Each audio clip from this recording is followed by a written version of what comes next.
Bonjour à tous et bienvenue à nouveau dans le coin de l'art avec aujourd'hui une vidéo qui j'espère va vous passionner. Moi j'ai adoré la faire. Alors c'est une vidéo un peu plus spécialisée que d'habitude, mais bon, si vous aimez la musique pour violon, les violonistes, vous devriez adorer. Alors d'où vient cette vidéo de l'école du violon de Corélie à Isaïe? Vous voyez ce tableau? Vous devez demander qu'est-ce que c'est que ce tableau. Alors ce n'est pas moi qui l'ai fait, pas du tout. Ça a un peu plus de 100 ans. En fait, c'est un tableau que j'ai trouvé dans un ouvrage que j'ai lu il y a quelques années et qui m'avait beaucoup interpellé, puisque l'auteur, Alberto Bachmann, avait fait un ouvrage sur le violon, sur sur les violonistes, avec des biographies, mais au début du livre, vous trouvez ce tableau, qu'on va voir après plus en détail, où vous avez, alors là je vous fais un petit zoom pour vous montrer que vous voyez plus en détail, qui a décidé de rentrer tous les grands violonistes et violonistes compositeurs de l'histoire et de faire une filiation entre eux. Alors, déjà, premier point, ça s'appelle l'école du violon. Donc ça veut dire que pour lui, il veut nous présenter la grande tradition du violon, l'école avec un grand E majuscule. Quelle est la grande tradition et on va voir que c'est intéressant de voir qui rentre dans cette grande tradition, sachant que, on le verra aussi, il y a des écoles aussi, des sous-écoles on pourrait dire, donc des traditions, des façons de jouer du violon, donc par exemple la façon de jouer italienne, le violon franco-belge par exemple, on peut distinguer, et lui il a bien distingué dans ce tableau. Avant de nous parler du tableau, je vous parlais d'Alberto Bachmann. Qui est ce Bachmann? Est-ce qu'on peut lui faire confiance pour une entreprise si périlleuse? Alors, c'est un Suisse, mais qui est mort en France, hein, comme beaucoup, il est venu faire carrière en France. Il était violoniste et compositeur, avec à son actif près de 160 œuvres. Et en plus, il était éditeur, donc dire qu'il connaissait très bien son sujet. Aujourd'hui, il n'y a quasiment aucune œuvre enregistrée. Vous pouvez trouver un arrangement pour contrebasse et piano de rêverie de Debussy et quelques arrangements d'air d'opéra, donc rien de vraiment intéressant. Il était aussi un auteur donc très intéressant avec une œuvre qui s'appelle Le Violon, une autre œuvre Les grands violonistes du passé.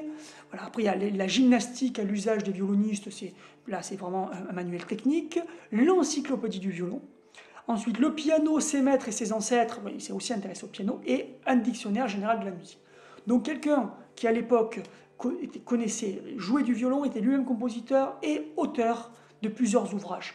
Donc on peut dire qu'on peut lui faire confiance. Alors, de manière générale, qu'est-ce qu'on peut dire? Ce tableau, je vous parlais il est dans un ouvrage, c'est dans Les grands violonistes du passé, un ouvrage de 1913. Il fait à peu près 500 pages. Vous voyez, le travail colossal et la mine d'informations qu'il y a. Dans le tableau, vous trouvez à peu près 200 violonistes, mais dans l'ouvrage, vous trouvez que 43 biographies. Donc tous les gens que vous voyez là-dedans n'ont pas droit non plus à une biographie. Vous verrez, là je vous mets un zoom, que vous avez des petits points et des gros points. Les gros points, ce sont les plus importants, les chefs de file ou les novateurs, qui ont pu inspirer les autres violonistes. Alors c'est le cas par exemple de Corelli, par exemple c'est le cas de Viotti, de Tartini, de Berio, de Joseph Joachim, etc. Alors les autres, alors vous en verrez beaucoup que vous connaissez, mais la plupart vous ne les connaissez pas. C'est tout à fait normal, parce que la plupart du tableau, ce sont des violonistes qui ne composaient pas ou alors faisaient quelques arrangements. Et donc forcément, difficile de rester dans l'histoire quand ils n'ont pas laissé d'œuvre, pas de partition, et qu'à l'époque il n'y avait pas d'enregistrement. Donc on n'a aucune trace d'eux. Donc c'est tout à fait normal. Mais quelque chose qui devrait vous étonner, c'est que ce tableau commence avec Corelli. Alors pour être exact, vous voyez le point le plus haut, en haut à votre droite, c'est en fait Lully, le plus ancien qui est présenté là-dessus. Mais vous voyez, il y a une descendance très limitée, Lully.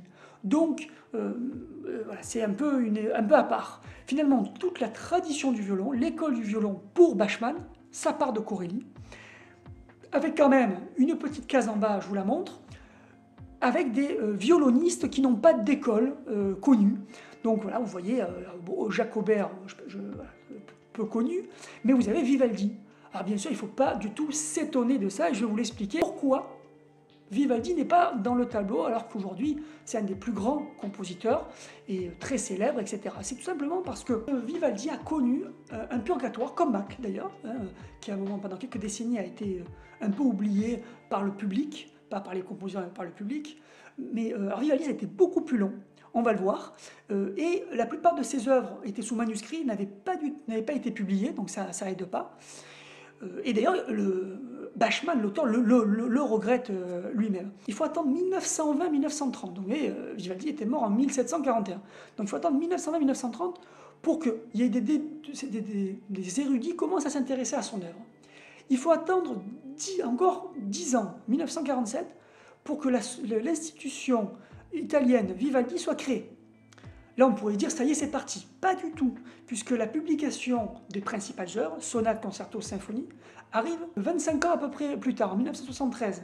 Et le premier catalogue, c'est l'année suivante. Donc finalement, les œuvres, le vrai début de Vivaldi, c'est en 1973-1974. Vous imaginez comme c'est récent. C'est pour ça qu'il ne faut pas être étonné que Vivaldi n'apparaisse pas, soit un peu éludé dans ce tableau. Pour Corelli, alors maintenant, bon, on démarre avec Corelli. Le violon n'apparaît pas du tout à ce moment-là, il apparaît en 1520, les premières partitions arrivent à la fin du XVIe siècle, donc longtemps avant Corelli. Il y a déjà un premier âge d'or de la virtuosité dans la seconde moitié du XVIe. Vous avez Giacomelli et Fontana, de grands virtuoses. Et puis, autre étonnement dans ce tableau, c'est qu'on ne voit pas Vitali, qui est aujourd'hui reconnu comme un précurseur de Corelli. Donc, vous voyez les différences, c'est intéressant de voir l'évolution des connaissances et de la vision qu'on a de l'histoire de la musique. Alors pour Bachmann, c'est simple, Corelli c'est le père de l'école du violon, c'est le plus grand violoniste de son époque, et il composait de super morceaux, c'était un véritable artiste, donc un grand violoniste, un grand compositeur. Autre personnage très important dans ce tableau, c'est Tartini, compositeur génial et violoniste hors ligne. Voilà, on est encore au plus haut niveau. Il nous dit que bien sûr il était connu dans l'Europe entière. Il déduit, c'est intéressant, il déduit des compositions que Tartini doit avoir un style de jeu très impressionnant. Donc Tartini fait partie des grands maîtres en dessous de Corelli tout de même. Ensuite, Locatelli, qui a une biographie dans l'ouvrage, mais alors je ne l'ai pas trouvé dans le tableau. Alors, ça doit être alors, soit je l'ai raté, mais j'ai bien cherché, soit Bachmann l'a oublié. C'est un élève de Corelli, un continuateur important, grand virtuose aussi, et qui a écrit l'art du violon. Donc il y a beaucoup d'évolutions, de recherches très intéressantes. Donc de ce Pietro Locatelli, très célèbre aujourd'hui pour ses 24 caprices, notamment, mais qui n'est pas dans le tableau. Giovanni Battista Viotti, c'était un monstre du violon de l'époque. Il nous dit, Bachmann, le violoniste le plus marquant du XVIIIe siècle, vous imaginez. Aujourd'hui, un peu en retrait. C'est vrai qu'avec l'évolution du violon qu'il y a eu, la technique du violon, ses œuvres paraissent un peu ternes. Donc il est piégé entre la perfection formelle de Mozart, par exemple, ou de Beethoven, et la grande virtuosité des Paganini, des Vieuxtemps et des autres. Mais pourtant, il était inspiré, et d'ailleurs son 22e concerto, qui était admiré de tous les violonistes, qui était, je crois, même de souvenir le préféré de Ingres, hein, j'en parle dans ma vidéo sur Ingres, là vous pouvez cliquer en haut pour aller la voir. Donc il nous dit que c'est une perle de la musique italienne, hein, Bachmann. Donc il dit, c'était artiste auquel nous sommes tous redevables de l'ampleur et de l'importance du violon. Donc, non seulement c'est un grand violoniste, un compositeur, mais en plus, c'est lui qui a placé le violon à cette hauteur-là, qui a fait du violon un instrument si important. Et il décrit la technique de Viotti par le fini et la perfection. Donc vous voyez, c'est pas le roi de la technique, etc. C'est que c'était précis, tout était parfaitement maîtrisé. Et bien sûr, il a eu bien sûr un immense succès et il a formé, ou il a créé toute une lignée de grands violonistes. Justement, dans la suite de lui, on a Pierre Rode, un Français très célèbre aussi. Alors, tous ces compositeurs dont je vous parle rapidement, je vous en reparlerai. Il y aura des séries de vidéos sur des violonistes compositeurs, donc Viotti notamment, Pierre Rode et les autres dont je vous parlais. Donc là, on passe ça pour vous dans le tableau. Pierre Rode, donc, qui est un élève de Viotti, donc il est dans la directe lignée, mais faites attention, le trait, vous voyez là, je vous mets en gros plan, le trait qui est en travers, qui coupe un petit peu, donc ce trait-là, en fait, qui est un peu effacé, vient de tout en haut, il vient de Viotti, hein. Et en fait, le fait qu'il coupe, ça n'a absolument rien à voir. On pourrait avoir l'impression qu'il passe par J-UB, Geno UB, dont je vais vous parler un peu plus loin, mais ça n'a rien à voir. Donc, il est très connu dans l'histoire parce que ce fut un grand professeur du Conservatoire de Paris, un grand soliste et un compositeur très admiré. Donc, vous pouvez aujourd'hui trouver beaucoup d'enregistrements sur Pierre Rode, notamment chez Naxos. Et Bachmann nous dit que son 7e concerto est un chef-d'œuvre de grâce. Et ses 24 caprices sont 24 morceaux de musique splendide. Donc voilà un petit conseil si vous voulez écouter la musique de Rod, ces morceaux ont été enregistrés. Et alors il nous parle un peu de Pierrot, du succès de Pierrot, il nous dit qu'à son retour en France, puisqu'il était parti en Russie faire carrière, quand il est revenu en France, son concerto numéro 7 lui valut un succès confinant au délire. Les journaux d'alors disaient qu'il ne pouvait être comparé qu'à lui-même. Donc, début 19e siècle, c'est la référence du violon en France. Toujours dans la lignée de Viotti, et un violoniste que j'aime beaucoup, c'est Heinrich Ernst, qui était tchèque, et qui a été, alors, lui, fortement influencé par Paganini. Il s'en est vraiment inspiré, mais il a réussi à garder son style. C'est un style très brillant, typique de cette époque, du début du 19e siècle, où il y a plein de traits brillants, mais aussi de très belles mélodies, des passages lyriques, etc. Et il ne faudrait pas croire que ce soit une musique sans substance, sans construction, que ce soit juste d'un enchaînement de traits très virtuoses, puisque Bachmann, donc, violoniste lui-même, compositeur, auteur, nous dit, donc il avait une technique exceptionnelle qui lui permettait de tout réaliser, déjà il nous le dit, que sa santé fragile fait que des fois il pouvait rater complètement des concerts, ce qui était quand même difficile pour le public, mais que c'était non seulement un grand virtuose, parmi les plus grands virtuoses qu'il n'ait jamais eu, mais que ses compositions sont pour la plupart très belles. Donc il a aussi fait des belles compositions. Il nous conseille le concerto pathétique qui a été enregistré, l'élégie et les airs hongrois qui ont été enregistrés, beaucoup de CD sur Ernst, que je vous recommande vivement aussi. Pierre Baillot, c'est très particulier, puisque il était élève de Viotti, il était ami de Rod, c'était un Français, il a eu un énorme succès, mais il ne reste rien de lui. Et déjà, Bachmann, donc 60 ans après la mort de Baillot, nous dit qu'il est complètement oublié. Donc il a été très important parce qu'il a, au niveau pédagogique, il a formé beaucoup de grands violonistes, il a su fusionner le violon italien et le violon français, pour créer toute une lignée de grands violonistes comme Sarrazat et Wieniawski, qu'on va voir plus loin. Donc il était vraiment très respecté, mais en termes de composition, il ne nous reste rien. Ce sont essentiellement des œuvres qui ont un intérêt aujourd'hui pédagogique. On arrive à Paolo Sarrazat, qui est aujourd'hui un des violonistes-compositeurs les plus célèbres, encore de nos jours, qui était un des plus hauts virtuoses de tous les temps. Donc bien sûr, alors c'était un élève de Baillot, mais un disciple éloigné de Baillot quand même. Donc technique exceptionnelle, pouvant absolument tout jouer, les passages les plus difficiles, il les jouait sans problème. Pas de mauvais goût, ça c'est très important. Donc malgré sa technique, Bachmann nous dit qu'il ne tombait jamais dans le mauvais goût. Et que, alors ça c'est très intéressant, parce que c'est pas courant, je vous affiche la phrase, parce que c'est pas courant, nous le préférons toutefois dans les pièces de virtuosité où nul ne l'approche. C'est très intéressant parce que ça prouve que chaque interprète est à l'aise dans certains morceaux. Ça, c'est pas assez pris en compte par les interprètes qui veulent des fois un peu tout jouer. Et des fois, mieux vaut être très bon dans un certain répertoire que vouloir s'éparpiller. Et pour s'éparpiller, et c'est vrai que là, il le dit, Sarrazat était très bon dans les parties virtuoses, peut-être moins à l'aise dans les œuvres beaucoup plus profondes, plus lyriques. Mais bon, il a vraiment eu un rôle important, d'après Bachmann, dans l'évolution de la technique et dans l'évolution du violon moderne, et surtout un merveilleux arrangeur. Et c'est vrai qu'aujourd'hui, vous pouvez écouter au CD beaucoup d'arrangements de Sarrazat, et ils sont de très grande qualité, même s'il reconnaît que ses œuvres originales sont de qualité, mais manquent un peu de profondeur. Ça reste un peu superficiel, bien qu'agréable. On revient en arrière, on a suivi un parcours avec Viotti, Rod, Baillot, on est allé jusqu'à Sarrazat, début 20e. Là, hop, on repart en arrière avec Kreutzer, Rodolphe Kreutzer, que vous connaissez tous pour la fameuse sonate à Kreutzer, écrite par Beethoven, qui était donc écrite pour Kreutzer, mais il n'a jamais voulu la jouer parce qu'il trouvait ça trop moderne, en quelque sorte. Donc lui, célèbre virtuose de l'époque, grand chef d'orchestre et célèbre compositeur. Donc il fut dès le départ, dès ses 18 ans, classé parmi les plus grands virtuoses, violonistes de son temps. Et d'ailleurs, on disait, alors tout à l'heure je vous disais que Rod était vu comme insurpassable au début du 18e, mais les journaux disaient que le seul qui peut à peu près être comparé à Rod, qui est au sommet au début du 19e siècle, c'est Kreutzer. Voilà, pour vous le situer.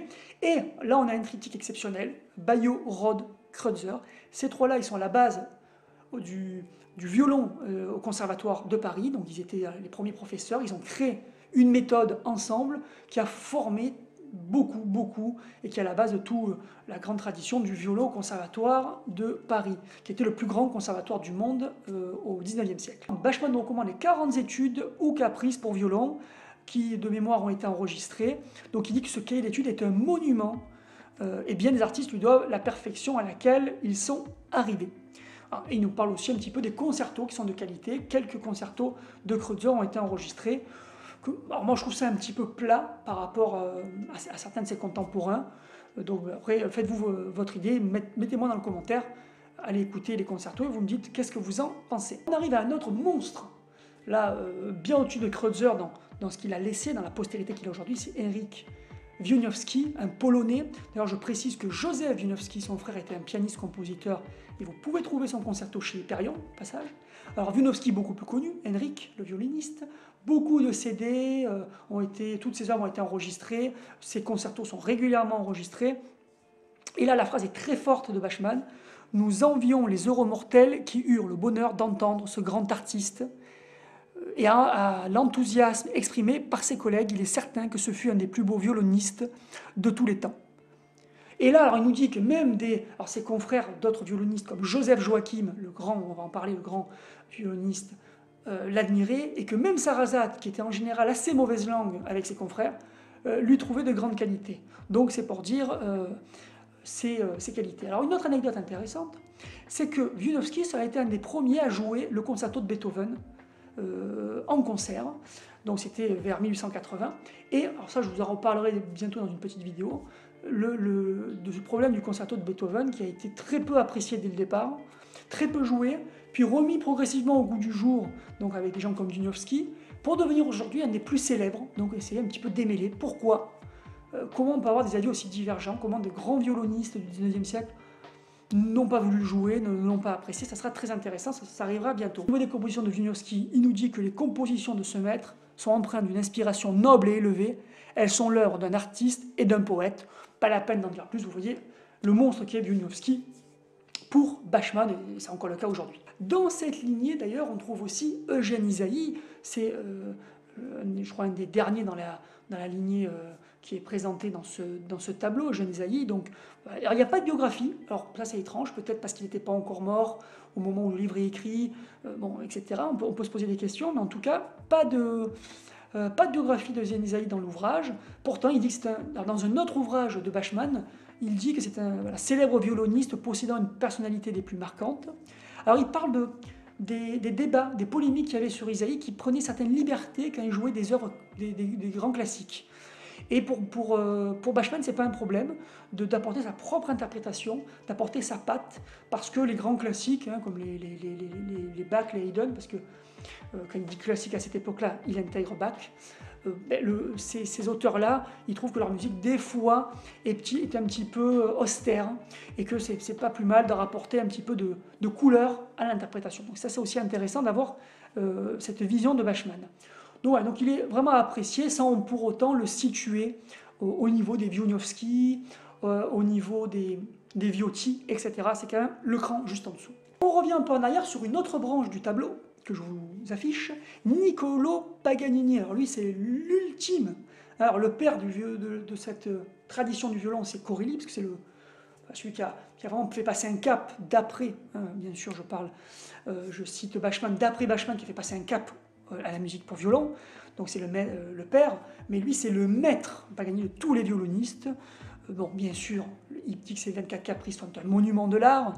Après, il nous rapporte une citation, l'avis de Joseph Joachim sur Paganini, et c'est assez intéressant, puisque voilà, on a tous les superlatifs qu'on peut avoir sur un violoniste. Donc Joseph Joachim, qui est lui-même un des peut-être 5, allez, même 10 plus grands violonistes de tous les temps, il nous dit que, alors que bien sûr Paganini a fait évoluer énormément la technique, mais il précise le perfectionnement de la main gauche par des coups d'archet nouveaux. C'est intéressant d'avoir les précisions notre grand violoniste. Donc bien sûr, il nous parle, il dit que c'était un vrai génie, mais essentiellement aussi un génie musical. Donc c'est pas simplement quelqu'un qui avait une grande technique, il avait vraiment c'était un vrai compositeur avec une vraie qualité créatrice. Et bien sûr, il nous parle des 24 caprices, évidemment incontournables.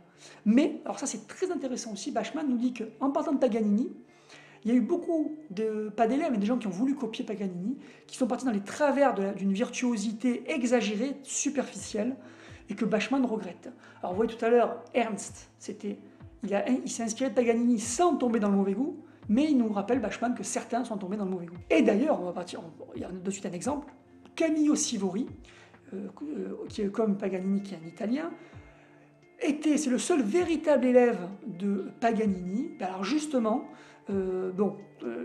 très technique, vraiment impressionnant techniquement, mais il dit avec des tours de force d'un goût assez douteux. Voilà. Donc là, on est vraiment un peu dans le côté, le mauvais côté de l'héritage de Paganini, même si on reconnaît qu'il a eu un énorme succès, parce qu'il y a un public pour ça, il faut l'accepter. Il y a un public qui adore voir simplement des virtuosités exceptionnelles à l'instrument. On remonte un petit peu dans le tableau. Alors là, je vous affiche Louis Spohr. Si vous avez vu ma vidéo sur les nouveautés classiques, les nouveaux CD classiques de l'été 2018, je vous mets là le lien, vous cliquez dessus pour voir ma sélection des CD de cet été. Je vous parlerai de Louis Spohr, qui est incroyable compositeur et un incroyable violoniste. Bachmann nous dit illustre maître du violon, qui fut le fondateur de l'école allemande actuelle. Donc on a vu Paganini, bien sûr, on a vu pour les Italiens, on a pu Viotti, hein, d'abord Viotti puis Paganini pour les Italiens, on a pu voir évidemment des Rode, Baillot, Kreutzer pour les Français. Là on est chez les Allemands.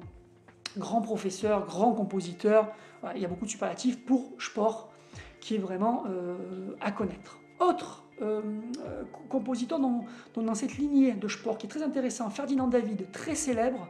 Je vous en parlerai bientôt dans certainement une ou deux vidéos que je suis en train de préparer qui vont sortir d'ici 2-3 semaines sur Ferdinand David, un élève de Spohr très intéressant qui était violoniste, aussi chef d'orchestre, compositeur, éditeur. Et alors là c'est assez intéressant parce qu'il lui reproche, et ça on en parlera dans la vidéo, de quand il a republié des œuvres anciennes de violon du début 18e, 17e, des fois il prenait des libertés, il faisait des petits arrangements, des petites modifications pour les rendre d'après lui plus intéressantes, et ça Bachmann le regrette, et c'est vrai qu'il y a eu des polémiques là-dessus.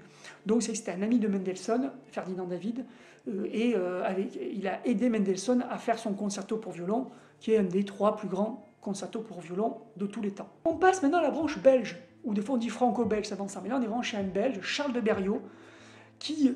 alors c'est vraiment parce que finalement tous ces grands maîtres, ces maîtres de tradition, belges, italienne et tout, souvent ne sont pas restés au premier plan, comme Viotti ou comme Rode. Ils ont été supplantés après par des violonistes plus virtuoses. Il y a le cas de Charles de Berriot, chef de l'école belge, qui est donc bien sûr, c'est l'intermédiaire pour Bachmann entre Viotti et Viotan. Donc il part aussi un petit peu de Viotti, il apporte sa patte personnelle qui va rester dans l'école belge du violon, et on va avoir notamment Viotan qui sera peut-être une des références de cette école. C'est un grand compositeur, un grand virtuose, un grand professeur, même si ses œuvres restent un petit peu, voilà, un peu plates. Il y a des belles choses, mais par rapport à d'autres, par rapport à Viotan par exemple, c'est normal que ça soit un peu moins resté dans la postérité, même si je vous recommande les enregistrements de Charles de Berriot, il y a de magnifiques choses chez Nexos. Viotan, justement, il nous en parle juste après, il est dans le tableau, bien sûr. Il nous dit qu'il a parcouru le monde triomphalement. Ah, donc là, il y a tout, hein. Artiste tenant du sublime. Voilà, une âme d'artiste tenant du sublime. Magnifique qualificatif. Donc, bien sûr, grand virtuose. Et chez lui, ça c'est important ce qu'il dit, il dit, parmi les grands violonistes, Viotan a pris incontestablement une place à part. Le compositeur égala le virtuose. Et c'est quand même assez rare. Et c'est vrai que Viotan, vous pouvez y aller les yeux fermés. Il y a un niveau global très très élevé. Et tout a été enregistré plusieurs fois, donc n'hésitez pas à écouter du Henri Viotan. Le dernier grand maître, après Viotti, Rode, après Spohr, etc., Joseph Joachim, ami cette fois-ci de Brahms. Il y avait Ferdinand David avec Mendelssohn, ici on a Joachim avec Brahms. Austro-hongrois, donc qui était... Alors lui c'est particulier parce que c'était vraiment un grand maître du violon qui touchait à la perfection de ce qu'il faisait, peut-être en dessous techniquement des spécialistes de la technique comme peut-être des Wieniawski ou comme des Sarasate, mais qui arrivait à une perfection de la façon de jouer, une intelligence, une compréhension des œuvres, et qui en plus était un bon compositeur, même si je trouve que ses œuvres sont quand même plutôt décevantes par rapport à sa notoriété de violoniste. Qu'est-ce que nous dit Bachmann? Quel terme choisir pour qualifier cet illustre maître, ce titan de la musique, ce géant du violon? Donc vous voyez, c'est vrai que c'était un monstre par son influence, par le nombre incroyable de grands violonistes qu'il a formés. Donc il a une place vraiment prépondérante dans l'histoire de la musique pour violon, évidemment. Maintenant, dans ce qu'il a laissé, c'est qu'il y a un bon concerto. Alors il nous dit, Bachmann, son œuvre maîtresse est le concerto dans le style hongrois, opus 11, qui est effectivement très bon. Moins convaincu, moi, personnellement, par ses deux autres concertos. Donc il dit que c'est un excellent compositeur. C'est un style assez sage, c'est-à-dire qu'il n'a pas voulu... c'est ça qui est étonnant dans certains de ses concertos, par exemple, c'est qu'il n'y a pas de virtuosité. On sent qu'il est plutôt inspiré presque par Beethoven, un concerto plutôt qui cherche la profondeur, qui est plutôt noble, qui est très pensé, plutôt qu'un concerto pour violoniste. Donc c'est ça un peu qui est particulier chez Joachim, mais à connaître absolument si vous ne le connaissez pas encore. Donc qu'est-ce qu'il nous dit encore un dernier extrait? Ce maître possède tout ce qui est compatible avec le grand art, le son, la chaleur, l'interprétation de Beethoven et de Bach poussée au sublime, sans cependant se départir d'une personnalité qui s'impose. Tout est résumé, vous voyez qu'il jouait du Beethoven et du Bach à cette époque. Donc des œuvres, chercher plutôt une certaine profondeur, des œuvres assez profondes, avec une écriture quand même assez dense, assez savante, et pas forcément des morceaux le plus virtuoses possible. C'est fini, hein, alors bien sûr le tableau, je vous recommande d'aller le voir, les grands violonistes, je vous remets le titre, n'hésitez pas à le lire si vous aimez la musique pour violon, c'est un sublime livre, vous pouvez le lire par bout, une petite biographie de temps en temps. D'ici les prochaines vidéos, notamment de violonistes compositeurs, n'hésitez pas à vous abonner, pensez-y, hein, abonnez-vous, la petite clochette, mettez un pouce vers le haut si vous avez aimé, partagez cette vidéo sur Twitter et sur Facebook. Je vous dis à très bientôt, ciao!